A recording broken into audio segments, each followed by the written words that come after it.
ज़लज़ले सिर्फ कुदरती आफात ही नहीं होते, बल्कि ये ज़लज़ले हमारी बदआमालियों के नतीजा हुआ करते हैं।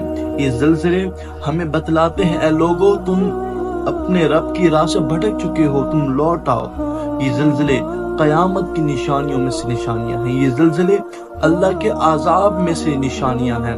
जब तारीख़ इस्लाम का पहला ज़लज़ला आया तो सैयदना फारूक आज़म रज़ी अल्लाह तआला अन्हु ने कहा, अल्लाह की कसम, ये ज़लज़ला जो आया है ये किसी गुनाह की वजह से आया, इसलिए सिरात मुस्तकीम पर लौट आए, इसी में कामयाबी है।